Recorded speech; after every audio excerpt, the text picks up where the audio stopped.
안녕하십니까, 박병입니다. 그 경희대 석좌 교수로 계신 허영 헌법학자죠. 네, 참 존경스러운 분이었는데 뭐 이제 우리 때 공부했을 때는 김철수 교수였습니까, 서울대.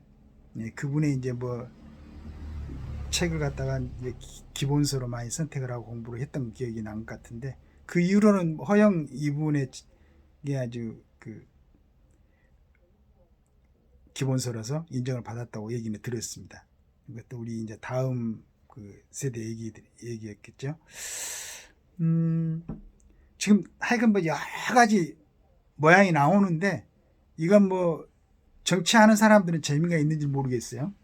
그러나 바라보고 있는 국민들은, 그러니까 정치인들끼리 어떤 쪽에서 어떤 정치인들이 이번에 당선이 되고 어떤 팀이 또 뭐 힘이 더 크고 적고 자기들끼리 재미있을 수가 있어요. 그런데 이제 조금 국가를 생각하는 사람들은 참 이러한 굉장히 어려운 시국, 국민들한테는 뭐 여러 가지 참 생존적으로도 어려운 시기, 그 다음에 이제 국가 전체가 굉장히 어떻게 보면 또 위험한, 뭐 요즘 지금 이스라엘, 뭐 이번에 이란도 한번 이렇게 폭격을 했더만, 그 다음에 우크라이나 러시아 전쟁, 좀 복잡하죠, 상황이.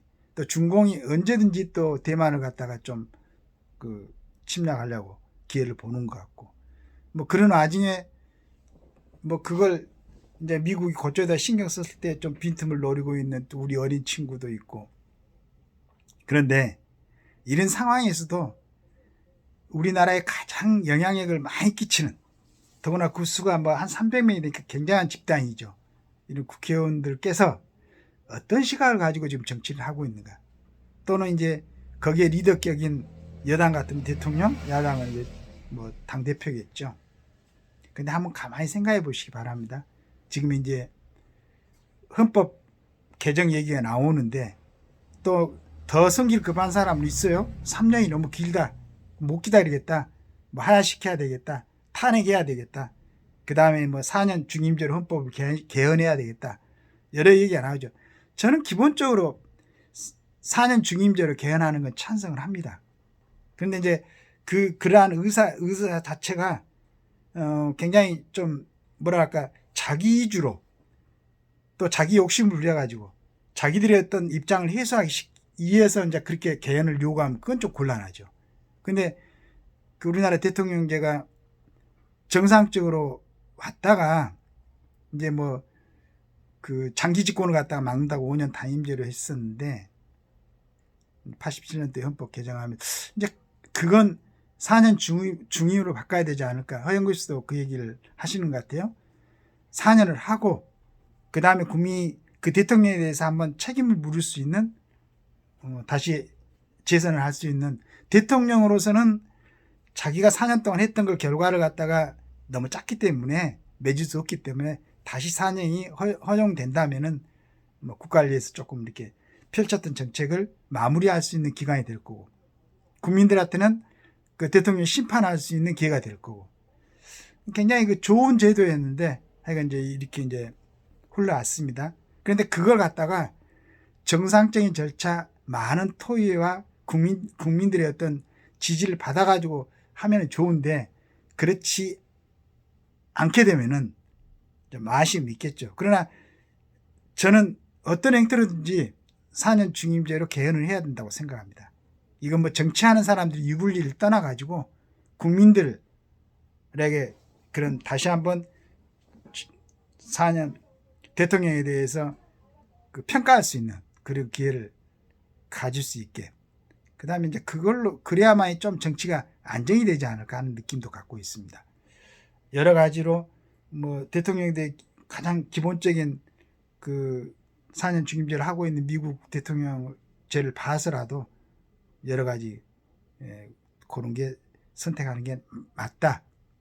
저는 이제 우리나라에서 뭐 내각 책임제, 뭐 이원 집정부제 이런 얘기를 하는 사람도 있는데, 그건 정말로 정치인들이 자기들의 어떤 이익을 위해서, 자기들의 어떤 조그만 권력을 행사하기 위해서 하는 거라고 생각합니다. 일본하고는 우리하고는 틀리죠. 영국하고도 우리하고는 틀리고. 우리는 즉각 중요한 결정을 해야 되는 그런 지정학적 이치, 지금 현재 휴전 상태인 이 나라의 어떤 정세 이런 걸 봐서 내각 책임제, 이원 집정부제 이건 맞지가 않죠. 강력한 리더십이 필요한 대통령제가 맞습니다. 그 대신에 이제 그 대통령을 잘 뽑아야 되겠죠. 그 다음에 그 주변에서 대통령에게 영향을 끼치는 사람들도 잘 좀 선별해야 될 것 같아요. 지금도 항상 아쉽게 생각한 것은 이번 22대 국회의원 공천을 할 때 국회의원들의 특권 페이지를 갖다가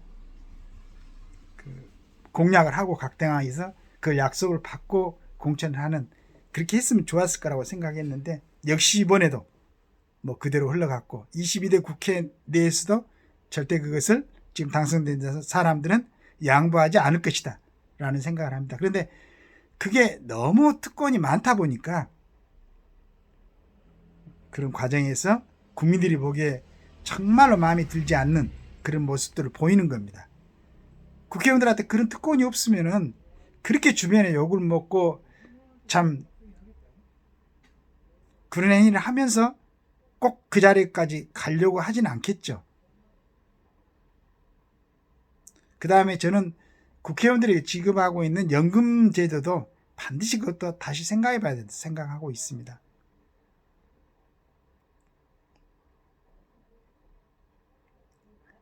어떻게 하든지 간에 정권을 잡거나 국회의원이 되고 나면은 모든 특권을 향유하고 거기에는 누구도, 어떤 국민도 이 일을 걸면 안 된다 이런 생각을 하고 있지 않을까.